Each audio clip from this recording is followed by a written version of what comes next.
යනාවේකේ ලියලා තියාගන්න. ලංකාවේ ඇතුළත තලපති විජයගේ පෝස්ටර් යාපනයේත් දකින්න වෙයි, වැල්ලවත්තේත් දකින්න වෙයි, පිටකොටුවෙත් දකින්න. ඒ ආක්‍රමිකයාගේ අරමුණ තිබුණේ රාජපක්ෂවරු ඝාතනය කිරීම. ඒක තමයි ඇත්ත කතාව. ආක්‍රමණය එතනට ආවේ ඒකට. දකින්න පුළුවන්. මම හොඳම අනාවේකයක් දෙන්න ඔබතුමාගේ මේ වැඩසටහනේ පළමු දෙයට මේ ඔක්කොම රටවල් දෙකක් අතර ආසියාවේ පාලනය කරන්න යන්නේ. කෙටියෙන් කිව්වොත්. ඒ තමයි ඉන්දියාව සහ චීන. මේ රටවල් දෙක ආක්‍රමණය කරන්න යන්නේ Tamanට ඕන විදිහට ජාත්‍යන්තර සම්බන්ධතාවත් එක තියාගෙන මේ රටවල් Tamanට හේතු කරගන්න. ලංකාවෙත් ඒක වුණා. ලංකාවේ එකේ අඩියක් පස්සට තිබ්බ නිසා ගෝඨාභය රාජපක්ෂ මහත්මයා එදා මම වැඩසටහන කරනවා ඕක මම කියලා තියෙනවා. නේපාල දක්වා ආවේ මේ ඉන්ටර්නැෂනල් ගේම් එක. මේක ඇතුළතින් ඉන්නවා මම හොලිසම් කිව්වා අනිවාර්යයෙන්ම ඉන්නවා ඩයස්පෝරා. මොකද තැමිල් සංගම. ඊට පස්සේ ඉන්නවා ලෝකේ ඇමරිකාව.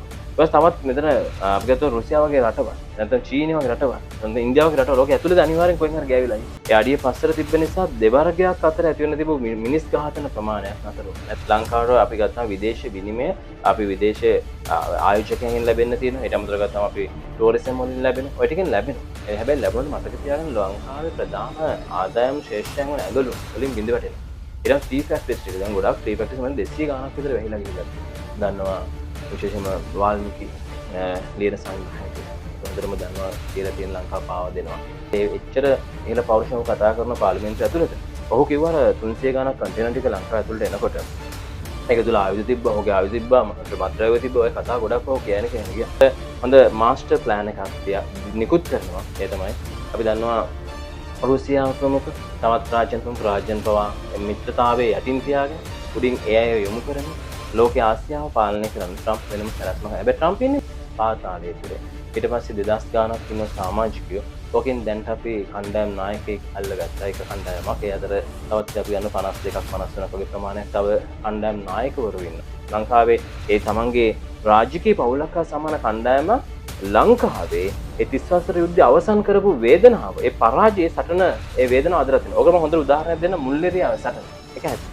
ඇයි එහෙනම් ඉතින් හොරකමක් කරපු ගමන් මිනිස්සෙක් මල්ල දාන ඉතිහාසයෙන් කරන් ඉන්නේ. එහෙම දෙයක් කරා නම් ඉතින් ලෝකෙ හැදිලානේ. ලංකාවේ තුල මිනිස්සු සතුටෙන් සැහැල්ලුවෙන් ආර්ථිකයෙන් දියුණු වෙන්නේ කියන කාරණේ ගත්තොත් හොරු ටික කියන වචනේ සහ මංකොල්ලකාර කියන වචන ටික ගත්තොත් ඒක බොරුවක්.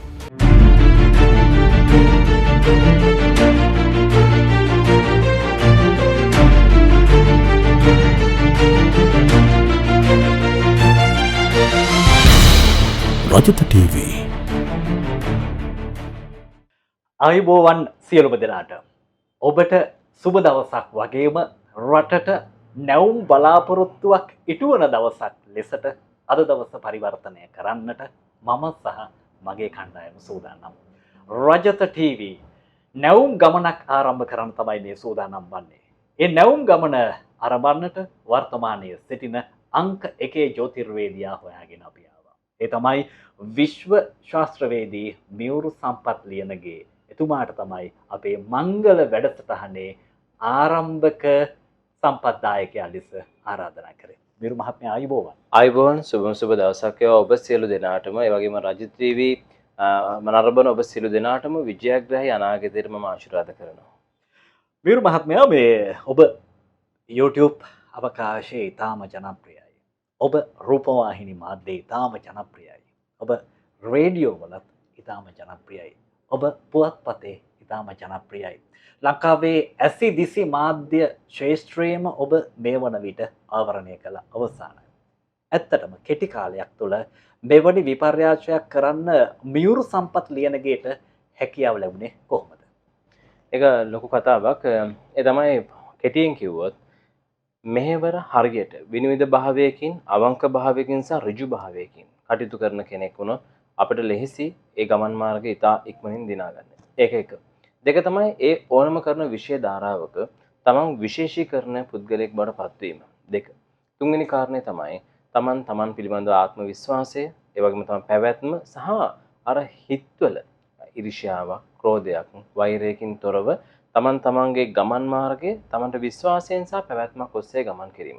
ඒ වගේම තමයි කෙටියෙන් කිව්වොත් මම මියුරු සම්පත් ලියනගේ වීම. මම මියුරු සම්පත් ලියනගේ ලංකාවේ බොහෝ දෙනෙක් මේ වචනයට කැමති වගේම බොහෝ දෙනෙක් අකමැති. අනිවාර්යයෙන්ම.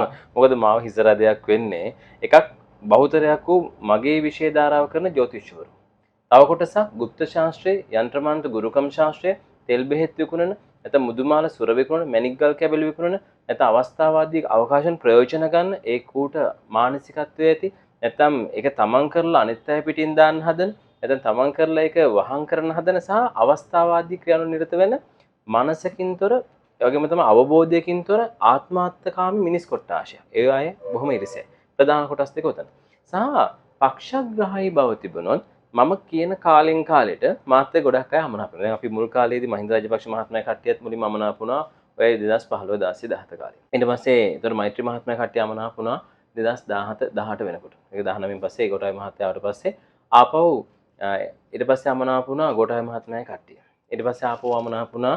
ඊට පස්සේ දැන් මේ වර්තමානයේ දැන් ආපහු අනුර කුමාර සේනානායක මහත්මයා ජනාධිපති බවට පත් වෙලා ඉන්නකොට දැන් මේ වෙලාවේ දැන් අපි දන්නවා JVP සහ මාලිමා ප්‍රමුඛ NP ප්‍රමුඛ සංවිධාන ආණ්ඩුවක් වන මේ මාලිමා කණ්ඩායම තුළ ආකමැත්තක් තියෙනවා. ඒතර එතනට හේතුව ඒ පක්ෂය තුළ මුල් බැසගත්ත කණ්ඩායම වලට තමයි අමාරු.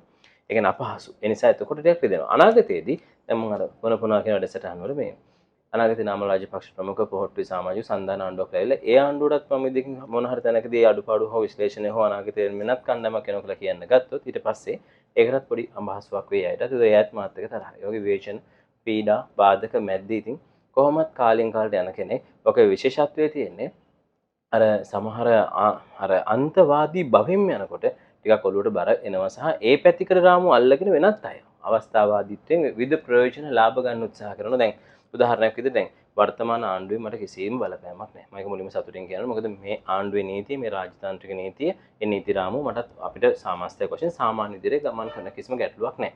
හැබැයි ඒක අර මගේ අනාවිකරණය බද්ධ කරගෙන සමහර ඇතැම් අය අවස්ථාවාදී බව අරගෙන ඒක මුවාවෙන් විවිධ තමන්ගේ පටු අරමුණු දෙසා අවස්ථාවාදී භාවිත ගන්න උත්සාහ කරනවා. ඉතින් ඒක ඒ අයගේ තියෙන දුර්වල කාරණයක් මිසක්, ඔවුන්ගේ තියෙන නොහැකියාව මිසක්, ඔවුන්ගේ තියෙන ඇත්ත නෙමෙයි. හොඳයි. 2025 සැප්තැම්බර් මාසේ තමයි විවුරු මහත්මයා අපි ඉන්නේ. අනිවාර්යයෙන්. ඔබට රට ගැන මොකක්ද කියන්න පුළුවන් අපේ මේ අලුත් නාලිකාව තුළ? දැන් මේ සැප්තැම්බර් මාසයේ කොහොම ජ්‍යොතිෂ විග්‍රහයට අනුව ගත්තොත් දැන් මේ රවි මාරුව තියෙනවා 17 වෙනිදා. එතකොට ආපහු 15 වෙනිදා කන්‍යාවට ආවා බුධ ග්‍රහය. ඊට පස්සේ ආපහු 13 වෙනිදා තුලාවට ආවා. එතකොට ග්‍රහ වෙනස් වීම ආපහු බ්‍රහස්පති වෙනස් වීම තිබ්බ මිථුනේට. මේ වගේ අවස්ථා කීපයක් එක ආසන්න වශයෙන් ග්‍රහ වෙනස් වීම කීපයක් මේ මොහොතේ වරින් වර වෙන සිදුවීම් යනවා. එතන මේ වෙනස් වීම එක අනාගතේ නැවත තියෙන විශේෂ ග්‍රහ මාරුවීම තමයි ඔය නොවැම්බර් මාසයේ 28 වෙනිදා සම්පූර්ණ සෙනසුරු වක්‍රයෙන් මිදෙනවා. අනාගතයේ සෙනසුරු දැන් මේ 2025 නොවැම්බර් අගභාග වෙනකොට 28 වෙනිදා වෙනකොට සෙනසුරු වක්‍රයෙන් මිදලා මීන රාශියේ සෙනසුරු බලාත්මක වෙන තමන්ගේ රාශිය අධිපති භාවය නිකුත් කරන්න පටන් ගන්නවා. තමන්ගේ බලය පතුරවන්න පටන් ගන්නවා. මේ බලය පතුරන කාලයත් එක්ක 2008ටම 26 වසර 27 වර්ෂයන් දක්වා කාලය තුල විශාල වෙනස් වීම් රසක් පරිසර දාමය තුළ පද්ධතිය තුළ ලෝකායතන ජ්‍යොතිෂයනවත් ලංකා කේන්ද්‍රයනවත් වෙනස් වීම් රසක් තියෙනවා. ඒ ටිකත් එක බලද්දී මම වරින් වර කිව්වා අනාගතයේ අපිට තියෙන ලොකුම අභියෝගයක් බවට පත් වෙන්නේ 2026 වසරේදී ඉන්දියානු නැත්නම් මහා මැතිවරණය. ඉන්දියාවේ තමිල්නාඩු ප්‍රාන්තය පදනම් කරගත්ත මැතිවරණයක් අපිට අනාගතයෙන් දැන්ටත් ඒකේ මම ওই වැඩසටහන ගණනාවක් කිව්වා 2024 ඉඳන්ම මේ විදිහට බලපෑම් වෙනවා කියලා. ඒ ඉදිරියව අපි වගේම තමයි ලෝකයේ පරිපාලනය කරන දෙවන්ත නායකයා ඩොනල්ඩ් ට්‍රම්ප්ගේ පැමිණීම ආසියාවට ට්‍රම්ප් අප්‍රේල් මාසේ පළවෙනිදා පස්සේ එන විදිහ කිව්වා. දෙවෙනිදා සම්බාධක ලංකාවටත් වැටුණා. ඉතින් ඒ වගේම ලෝකයේ විවිධ ආසියානු කලාපයේ තියෙන රටවල් මර්ධනය කරන් ට්‍රම්ප් සැලසුම් කරන විශේෂයෙන්ම ඉන්දියාව ඇතුළු තවත් රාජ්‍යයන් ඒක ලොකු බලපෑමක් එල්ල කරන උත්සාහ කරනවා. ඒකට හොඳ මාස්ටර් ප්ලෑන් එකක් නිකුත් කරනවා. ඒ තමයි අපි දන්නවා රුසියාව ප්‍රමුඛ තවත් රාජ්‍යන් පවා මිත්‍රතාවයේ යටින් තියාගෙන උඩින් ඒ අය යොමු කරමින් ලෝකයේ ආසියාව පාලනය කරන ට්‍රම්ප් වෙනම සැලැස්මක්. හැබැයි ට්‍රම්ප් ඉන්නේ මාරකයක් මැද්දේ. ඒ නිසා ට්‍රම්ප් ඉන්නේ කාලසර්පයෝගේ පිහිටීමක් එක්ක සිංහලක්නේ ඉපදිලා අෂ්ටමේ රාෂ්ට්‍රයක් ගෙවෙන මොහොතක මාරකයක් එක්ක ගෙවෙන පුද්ගල චරිතයක්. ඒ නිසා ඉතින් ලේසි වෙන්නේ නැහැ ට්‍රම්ප්ගේ ජීවිතයත් ලොකු අවදානමක තියෙනවා. ඒ වගේම තමයි වර්තමානයේ අපි දැන් දන්නවා වර්තමානයේ ඉන්න පාලන තන්ත්‍ර 159 දෙනෙක්කින් සමන්විත වර්තමාන ලංකා පාලන තන්ත්‍රය තුළ තියෙන වර්තමාන ආණ්ඩුවේ විශාල බලපෑමක් තියෙනවා ජාත්‍යන්තර වශයෙන්. ඒක අනාගතේ තවත් වැඩි වෙනවා. ඒ ඉන්නේ ගොඩක් ඉන්දියානු ඉලෙක්ෂන් එකත් එක්ක. ඒ නිසා ඔවුන්ට විටක ඒ ඉන්දියාව තරහ කරගන්න මේ තරහ කරද්දී සියල්ල අවසానයි. ඒ නිසා ඔවුන් එක බොහොම සමීපව ඔවුන්ට අවශ්‍ය ඉල්ලීම් ටික වක්‍රව හොය ලබා දෙමින් යන්න වෙනවා. ඒට අමතරව අපිට අනාගතයේදී ජාත්‍යන්තර සමුළුවලදී අපේ තියෙන මේ ත්‍රස්තවාදී පනත් හකුලා ගන්න සිදු වෙනවා. එතකොට විදේශ වලට වෙන ත්‍රස්තවාදී කණ්ඩායම් නැවත නැවත ලංකාවට ඇදෙනවා අනිවාර්යයෙන්. මොකද ලංකා ආරක්ෂණ පද්ධතිය තුළ අපි දන්නවා තාම ලංකාව නොදියුණු තාක්ෂණික නිර්මාණ ආරක්ෂණ පද්ධතියක් ලංකාවේ නැහැ. තාම දියුණු භාවයක් නැහැ. ඒකම මම අර කැමතිසම කියපු දෙයක් තමයි 54 දෙනෙක් කණ්ඩායම් නායකවරු ඉන්නවා පාතාලය තුල. ඊට පස්සේ 2000 ගාණක් ඉන්නවා සමාජිකයෝ. ඕකෙන් දැන්ට අපි කණ්ඩායම් නායකයෙක් අල්ලගත්තා. ඒක කණ්ඩායමක්. ඒ අතර තවත් අපි ගන්න 52ක් 53ක් වගේ ප්‍රමාණයක් තව කණ්ඩායම් නායකවරු ඉන්නවා. ඉතින් තාම එක කණ්ඩායමක් විතරයි අල්ලගෙන තියෙන්නේ. තවත් ඉතුරුව තියෙනවා කණ්ඩායම් එහෙනම් 50කට ආසන්න ප්‍රමාණයක්ම. ඉතින් ඊට පස්සේ 50කට වැඩි ප්‍රමාණයක්. එතකොට තවත් 2000 ගණන් සමාජිකයෝ ඉන්න මේ ටික ඔක්කොම මර්ධනය කරලා යනවා. මේක මම කියන්නේ මේක හරි අපහසු රාජ්‍යයක් මේක කරන්න. ලේසි නෑ. ඉතින් මේක අර පක්ෂ කෝණයෙන් දකින්න එපා. මොකද මම ගොඩක් මිනිස්සුන්ට ගරු කරනවා. සමහර මිනිස්සෙක් කමෙන්ට් එකක් හරි බැනලා හරි මට දාන්නේ. ඒ මනුෂ්‍යයා විතක රට හැදෙයි, රට හදන්න පුළුවන්, මේ රට හදාගන්න ඕනේ, මේක රට අනාගත දරුවන්ට අවශ්‍යයි, ඒ වගේම රට අනාගතයේ සැකසෙයි කියන ඒ තමන් රටට දෙන ආදරය නිසා මම ඒකට විතක මාව බාධයක් විදිහට පේන නිසා උන්ගේ අර දාලා තියෙන මානසික කෝණයන් ඔස්සේ. නමුත් ඒක මම උන්ට කියන කිසිසේත්ම උන්ට ගමනාපයක් නැහැ. ඒක මම මුලින්ම කියන්න ඕනේ. සහ ආත්මාර්ථකාමී බව නිසා කුහකකමින් සහ අර සමන්ගේ ඒ අර විගෙන අවස්ථාවදී බයෙන් අර අපි කියන බලුන් ලවා කොස්සට බාවගෙන හදන සමාජය රටාව තියෙන අන්න ඒ වගේ මිනිස්සුන්ගෙන් ඕගොල්ලොත් පරිස්සම් වෙන්න. මොකද ඒක අවස්ථාවක් කරගන්නවා. ඒක උර අනිත් අයට නිନ୍ଦා අපහාස කරන්න. ඔබතුමා නිරන්තරයෙන්ම කියන කතාවක් තමයි මේ පාතාලයේ ක්‍රියාකාරකම් පිළිබඳව. නායකයන් 54ක් ඉන්නවා, සමාජිකයන් 2000 ගණනක් ඉන්නවා. ඔබතුමා හිතනවද මේ වර්තමාන රජයට ඔබතුමා හිතනවද කියන කාරණාවට වඩා ජ්‍යොතිෂය මේ පැත්තෙන් පිළිතුරක් ලබා දෙන්න වර්තමාන රජයට මේ රටේ තියෙන තත්ත්වය මර්ධනය කරන්න පුළුවන් වෙයිද? මොකද තාම අපහසුයි. මොකද දැනට අපි කොච්චර වෙර දැරුවත් දැනට අපිට ගෙනියන්න පුළුවන් සීමාව තියලා තියෙන්නේ 50කට. දැන් 50න් අඩු ගානේ 54ක් තියෙනවා. ලෝකෙන් 50ක් දක්වා ඉතුරු කරන 4ක් නායකයෝ 4 දෙනෙක් දැනට දැහැ ගන්න පුළුවන් වුණ ලොකු දෙයක්. නැත්නම් තවත් 50ක් එහෙම ඉතුරු වෙනවා. මොකද මේ අපිට ඊට වඩා ලංකාව කියන රටක අර දියුණු නීතිමය පද්ධතියක් වගේම තමයි ඊට අමතරව ආරක්ෂණ පද්ධතියක් හැදෙන්නට ඕනේ. මොකද ලොකු අවදානම කලාපයක් ඉන්නේ. දැන් අනාගතයේ තවත් අපිට දැන් රජ්‍යයට බරලා දරන්න වෙන අවස්ථා බොහොමයක් එනවා. ඉන්දියන් ඉලෙක්ෂන් හැදී මම පුරුපුනා කියන්නේ ඕක. ඊට පස්සේ දැන් ලංකාවේ උද්දමන අනුපාතය අනාගතයේ අනිවාර්යයෙන් වැඩි වෙනවා. මොකද ලංකාවට ආදායම වැඩි වෙනවට වැඩක් නැහැ. දැන් ලෝකේ කොවිඩ් නැහැ, වෙනත් වසංගතයක් වෙනත් ප්‍රශ්න නැති නිසා ලංකාවට අපි ගත්තාම විදේශ විනිමය අපි විදේශ ආයෝජකයන්ගෙන් ලැබෙන්න තියෙනවා. ඊට අමතරව ගත්තාම අපි ටූරිසම් වලින් ලැබෙනවා. ඔය ටිකෙන් ලැබෙනවා. ඒ හැබැයි ලැබුණොත් මතක තියාගන්න ලංකාවේ ප්‍රධාන ආදායම් ශේෂ්ඨයන් වන ඇඟලු වලින් බිඳ වැටෙනවා. ඊට ටී ෆැක්ටරිස් ටික දැන් ගොඩක් ටී ෆැක්ටරිස් වලින් 200 ගාණක් විතර වැහිලා ගිහිල්ලා තියෙනවා. ඊට අමතරව ඇඟලුන් සම්බන්ධයෙන් විශාල කෝටා එකකට එක්ක යනකොට ඒකේ ලොකු අඩුවීමක් තියෙනවා. සහ ඊළඟ ලංකාවට ලැබෙන ආදායම තුළ ලොකු අඩුවීමක්. මොකද 120ක ටැක්ස් එකක් එකතැනට එකතු වුණා. ඒවා මේ සුළුපටු කාරණා නෙමෙයි. මම ඔය ඔක්කොම අපි අනාගතේ දකින්නේ මේ ජ්‍යොතිෂ විග්‍රහයත් එක්ක. දැන් යම් කෙනෙක් කොයි කෝණෙන් දැක්කත් මම මේ කතා කරන විනිවිද භාවයකින් නිසා මේක මේ ලංකාවට ඔබතුමා අහ ප්‍රශ්නය අර පාතාලේ මර්ධනය කරන්න ඇත්තටම පුළුවන්ද කියලා හෙවොත් මම නම් කියන්නේ යම් පාලනයක් කරන්න පුළුවන් මේක මර්ධනය කරන්න හා මේක නතර කරන්න බෑ. මොකද හේතුව මේක ජාවාරම් වලින් සමන්විත රටක්. ඒ වගේම තමයි මේකේ පාතාලයට සම්බන්ධ භාවයේ තියෙන කොයි පාර්ශ්වයද අපිට ලොකු සැක මතුවෙනවා. මොකද හේතුව තමයි මේක දැන් අපි උදාහරණයක් දැක්කම කන්ටේනර් අපි කෙලින්ම කතා කරලා කන්ටේනර් 300 ගණක් එළියට ඇවිල්ලා තියෙනවා කිව්වා. ඒතර ඒ 300 ගණන් අපි ඔක අර්ජුනා මන්ත්‍රීතුමා මම හිතන්නේ පාර්ලිමේන්තුවේදී කතා කරලා අකමැතිම චරිතයක් මම එහෙම කෙලින්ම කියන්නේ මේ එතුමා ප්‍රභාකරන් කියන මිලේච් ත්‍රස්තවාදියා තමන්ගේ නායකයා විදිහට තමන්ගේ මේ ලංකාවේ රාජ්‍යතාන්ත්‍රික පාර්ලිමේන්තුවේ ඔහුගේ නායකයා විදිහට ඔහු කතා කරමින් යනවා. ඒකට විරුද්ධ වෙන්න මම හිතන්නේ කවුරුත් අදටත් නැහැ. මොකද ඔහු ඒ කතා කරන දේ වැරදි. ඔහුගේ නායකයා විදිහට ප්‍රභාකරන් කියන අර මිලේච් ත්‍රස්තවාදී නායකයා ගැන කතා කරන්නේ. ඒ එච්චර ඉහළ පෞරුෂව කතා කරන පාර්ලිමේන්තුව ඇතුළත ඔහු කිව්වා 300 ගණක් කන්ටේනර් ටික ලංකාව ඇතුළට එනකොට ඒක තුල ආයුධ තිබ්බා, ඔහුගේ ආයුධ තිබ්බා, මද්ද්‍රව්‍ය තිබ්බා. ඔය කතා ගොඩක් ඔහු කියන්නේ ගියා. ඒ වගේම තමයි මම දැක්ක අපි විමල් විරවංශ මහත්මයා ඊට අමතරව ගත්තාම තවත් ඔය උදේගම්ම පිළ මහත්මයා වගේ චරිත ලංකාවේ අතුලාන්තයේ තියෙන දේවල් හොයන සහ ගවේෂණශීලී පුද්ගල චරිතයන් මේ හැමදේම අධ්‍යයනය කර බලලා කිව්වා මේක ඇතුළේ ගොඩක් ඩ්‍රග්ස් තියෙන්න පුළුවන්, ආයුධ තියෙන්න පුළුවන් ප්‍රශ්නයක් මේක ඇතුළේ මොනවද මේ තිබ්බේ, මේක විනිවිදභාවයක් එළියට දාන්නයි මෙම හංගන්නේ, මේව වෙන්න දෙන්න එපා කියලා වුණා. හැබැයි ඒකට මුලින්ම කිව්වේ එහෙම දෙයක් කන්ටේනර් ගානක් ගියේ නැහැ එළියට කියලා. හැබැයි අද වෙනකොට අපි දන්නවා මේ සමහර ඩ්‍රග්ස් අවු වෙන විදිහට, ආයුධ තියෙන විදිහට, තවත් වෙන අනාගතේ කොයි අපරාධ නිර්මාණයක අපි දන්නේ නැහැ. ඒතර ඒවත් එක බලද්දී මේ රට ඇතුළේ ලොකු අරුබුදයක් තියෙනවා. ඒ නිසා මේක ලෙහෙසි පහසු දෙයක් නෙමෙයි. මම හැමදෙස්සම කිව්වේ මේ රට හැදුවොත් මාව සේතුන් වරේ. මේ රට හැදුවොත් ෆිදෙල් කැස්ට්‍රෝ වරේ. මොකද මේ රට මහා දැවැන්ත රාජ්‍යයක්. මේක හදනකොට මේක හරි අපහසුයි. මේකේ ඇතුළතදී ඉන්නේ සතුරා එළිදින්න සතුරා අපිට හොයාගන්න බෑ. ඇත්තම සැබෑ සතුරා කවුද අපි දන්නේ නැහැ. ඒ වගේම තමයි මේක සමහර රාජ්‍ය ඇතුළතත් අපිට යම් විවිධ පාර්ශ්ව ඉන්න පුළුවන්. මොකද 159 දෙනා ආවේ කොහොමද කියලා දන්නේ නැති විදිහට තියෙනවා. මොකද ඒකට ජන රැල්ලකින් එකපාරට ඇතුළට වෙලා තියෙන නිසාම ලොකු ආණ්ඩුවට පවා ලොකු අභියෝගයක් තියෙනවා. තමන්ගේ ඉන්න පාක්ෂිකයන් පවා තමන්ට විශ්වාස කළ හැකි සීමාව තුළ පළුදුවීම අනාගතේ දකින්න පුළුවන්. මම හොඳම අනාවැකයක් දෙන්න ඔබතුමාගේ මේ වැඩසටහනේ පළමු දෙයට නොවැම්බර් දෙසැම්බර් සහ ලබන වසරේ මාර්තු වෙනකොට මේ අවුරුදු නොවැම්බර් දෙසැම්බර් සහ ලබන වසරේ මාර්තු වෙනකොට ආණ්ඩුව ඇතුළතින්ම සමහර චරිත එළියට අයින් වෙලා යයි. මොකද හේතුව ඒ යන්නේ මේ ඇතුළත තියෙන සමහර දේවල් ගැන කලකිරීමෙන් හෝ අතහරින්න පුරුදු වෙනවා. ඒතර ඔවුන් බලයෙන් ඉවතට විසිවෙන්න පටන් ගන්නවා. ඔවුන් ඒතර ප්‍රතික්ෂේප කරන්න පුළුවන් තියෙන අවස්ථාවට වැඩි වෙනවා. වගේම තමයි ආණ්ඩුව ඇතුළත තියෙන විවිධ අයගේ හැසිරීම රටාව වෙනස් වෙනවා. මොකද සෙනසුරු ඉන්නේ මම හැමදෙස්සම කියන්නේ මීන රාශිය තුළ. මීන රාශිය කියලා කියන්නේ මාළුවාගේ රාශිය. මෙතනදී ඉන්නකොට වෙන්නේ මොකද්ද? ලංකා කේන්ද්‍ර අනුව බොහෝ දේ විනාශයට පත් කරගෙන තමන්ගේම පරිපාලන තන්ත්‍රයන් තුළ. ඒ නිසා බොහොම පරිස්සමෙන් අරපිකව කටින්ද නැහිනවා කියලා කිව්වේ ඒක නිසායි. බොහොම පරිස්සම් වෙනවා අපේ තාත්තේ. මොකද මේවා ඇත්ත ඇසටින් බැලුවොත් මේ ජ්‍යොතිෂ විග්‍රහය විතරමයි. කවුරු හරි කෙනෙක් මම අනාගතය ගැන දැකලා කියන කාරණා ටික දිහා බලමින් අර වැරදි කෝණේ විග්‍රහ කරන්න යන්න එපා. හොඳයි. විශ්ව ශාස්ත්‍රවේදී මේවුරු සම්පත් ලියනගේ ලංකාවේ වර්තමානයේ සිටින අංක 1 දෛවඥයා තමයි මේ විදියට කතා කරන්නේ රජත ටීවී හරහා. මේවුරු මහත්මයා මේ පාකිස්තානයේ හිටපු ජනාධිපතිවරයෙක් තමයි ඉම්රාන් ખાන් කියන්නේ. ලොකු වහනයක් හොඳ දක්ෂ ජනාධිපතිවරයෙක්. ඔව් අරගලයකින් ඒ වචන භාවිතා කරන අරගලයකින් ආපු කුමන්ත්‍රණයකින් ඔහු හිරගත කළා. එතකොට බංග්ලාදේශෙත් මේ දේ වුණා. අනිවාර්යයෙන්ම ඒකත් අරගලයකින් කුමන්ත්‍රණයකින් වෙච්ච දෙයක්.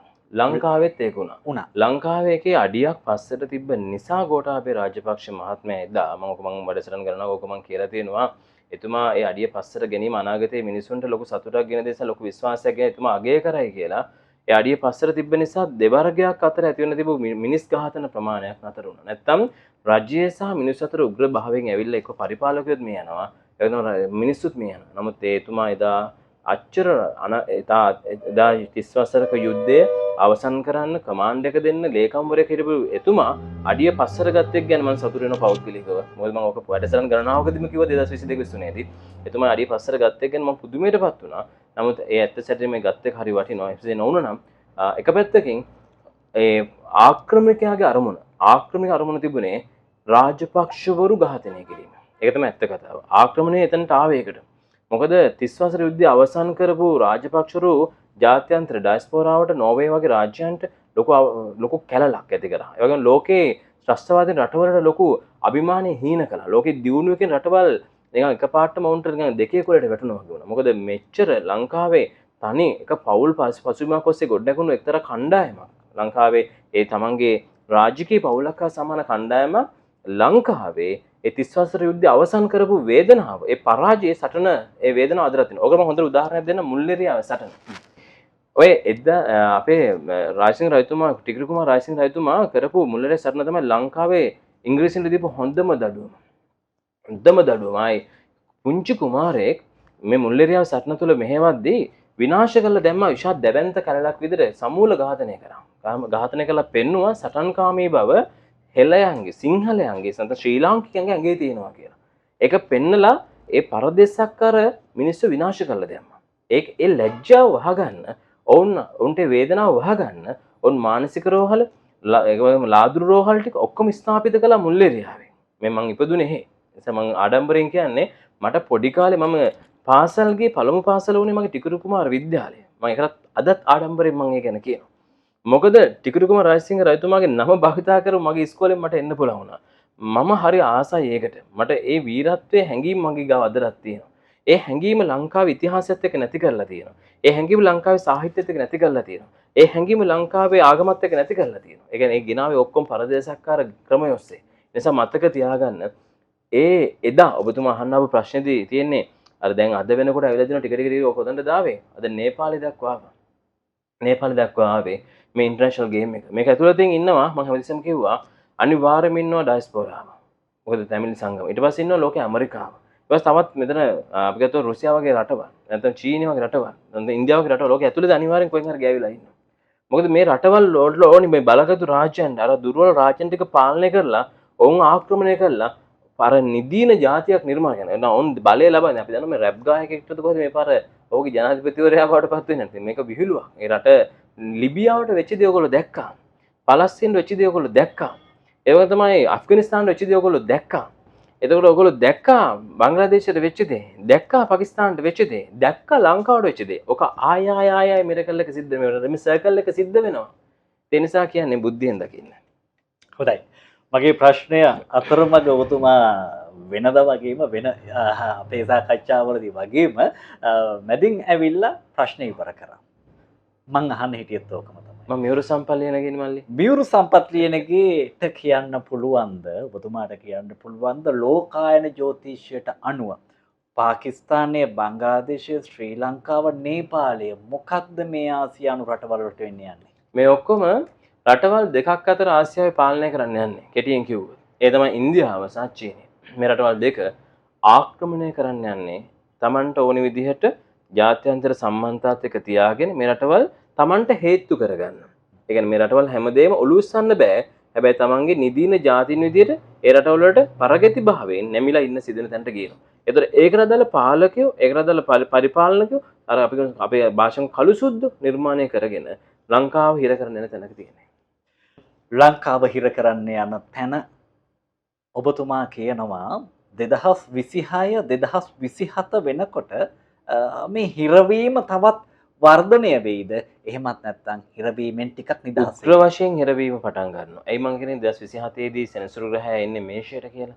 මේ මේෂයට පැමිණීමත් එක්ක සිදුවන්නේ ලංකාව ජාත්‍යන්තරික වශයෙන් සම්බාධක හිරවීම සහ දේශීය වශයෙන් ලංකාවේ පාලන තන්ත්‍රය ගැන බොහෝසෙන් කලකිරීමට පත්වන යුගයක් වඩ තදින් ඉස්මතු වෙනවා. මිනිස්සුන්ට වැටහෙනවා මේ මොකද්ද මේ වෙන්නේ කියලා. අනේ වචන ටික මේ මොකද්ද මේ වෙන්නේ? අපි හිතුවේ මේක ඒත් වෙන්නේ මේක. දැන්ටත් වෙන්නේ මේ විදිහට තමයි. අපිට කිව්වේ මේක කරන්නේ මේක.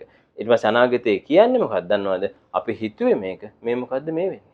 ඒ වගේ තැනට ඇවිල්ලා මිනිස්සු අතරමං වෙනවා. අන්න එදාට තමයි මිනිස්සුන්ට තේරෙන්නේ 27 28 29 දී මිනිස්සුන්ට මානසික වශයෙන් තමන් කොච්චර දුරට ගත තීන්දුව වැරදිද? තමන් අර මම එක කියන්නේ අපේ රටේ මිනිස්සු හරි පව්. මොකද හැමෝම කැමති රට හැදෙන්න, රට හදන්න, රට ගොඩනගෙන්න.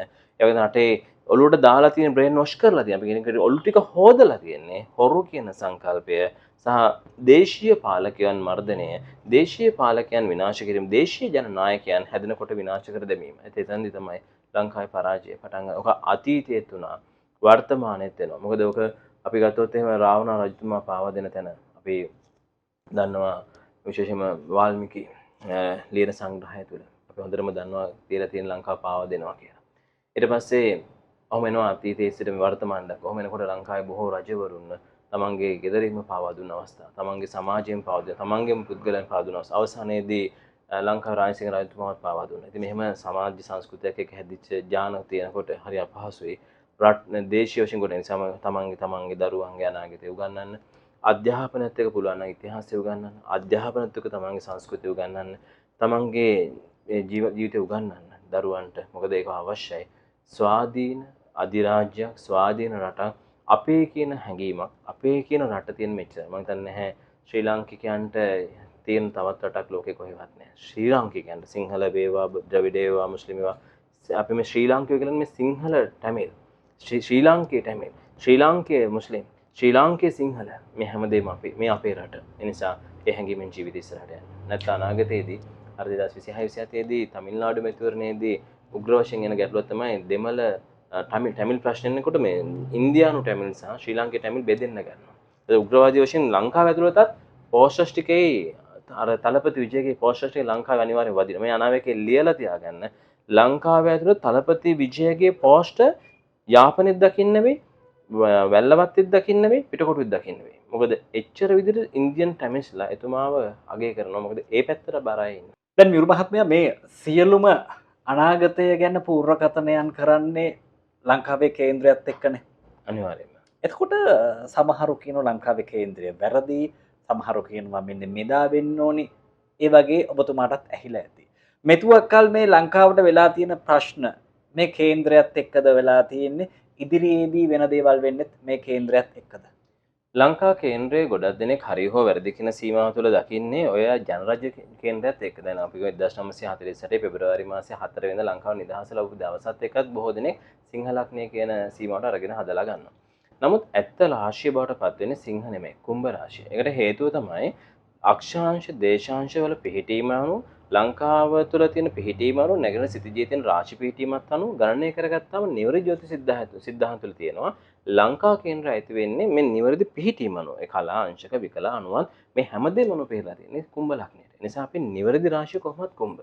මේ කුම්භ රාශිය ඇතුළේ පිහිටීම් එක ගණනය කරන එනකොට ඔය සුනාමි ඛේදවාචකය වගේම තමයි ඊට පස්සේ ගත්තාම ලංකාවේ කොවිඩ් වගේ වසංගත ආපු කාල රාමුන් ඊට වෙච්ච හානි විපත්ති ඔය අතීතයේ වෙච්ච දේවල් අතීතයේ වෙච්ච ගැටලුකාරක භාවයන් ඔක්කොම ගණනය කරන ඔය හරියටම නිවැරදි රාශිය තියෙන්නේ කුම්භ ලග්නේ. ඒ නිසා මේ හැමදේම ඒ විදිහට අනාගතේ ඒ ආකාරයෙන් සිදුවන බව ස්ථිරයි.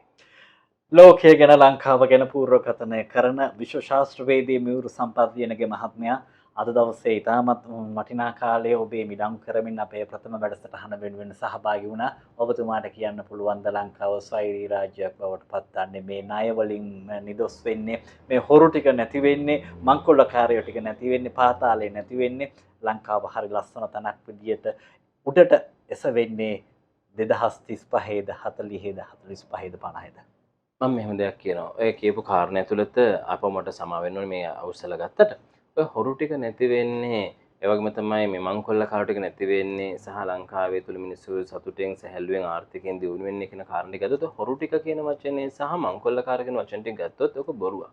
ඒකට හේතුව ඕනම රටක ඕනම තැනක කොමිස්ලාපීන් වගේම තමයි ආර්ථිකයේ තුල යම් ලාභ ලබන අය ලෝකේ ඉන්නවා. මොකද ඕනම රටක තියෙනවා. මොකද අපි ව්‍යාපාර කරනකොට කොමිස් මුදලක් ලාභ මුදල් ලබා ගන්න සිද්ධ වෙනවා. ඒවා සාමාන්‍ය දේවල්.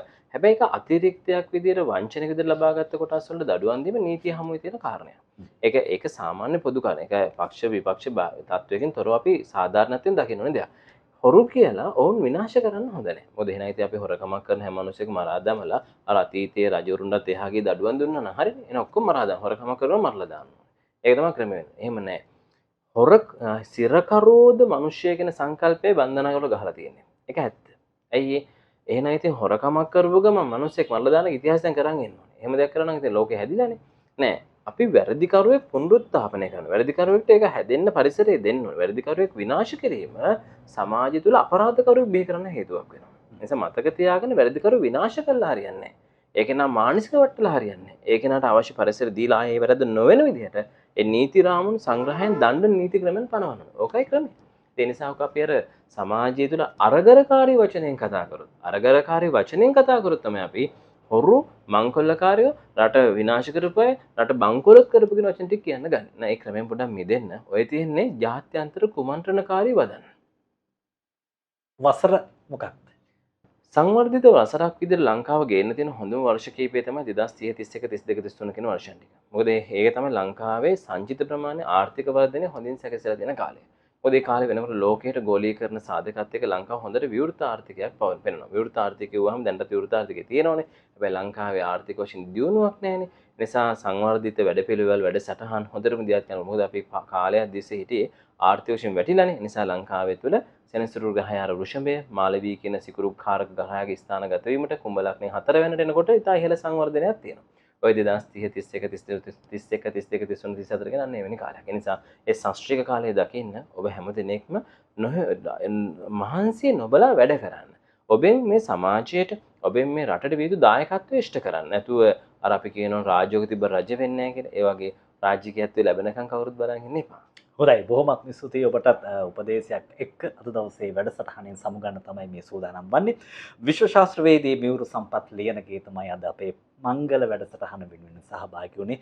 ඔහු දක්ෂයෙක් කියලා, ඔහු විශිෂ්ටයෙක් කියලා, ඔහු අංක 1 කියලා මේ සම්මාන පෙළ ඔබට තීරණය කරා.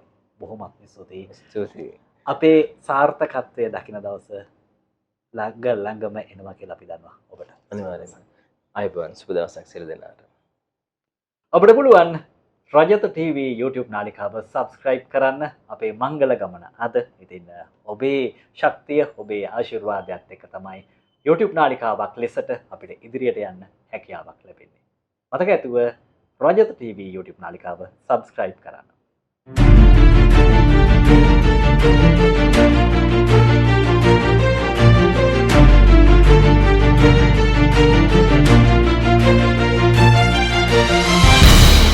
Rajata TV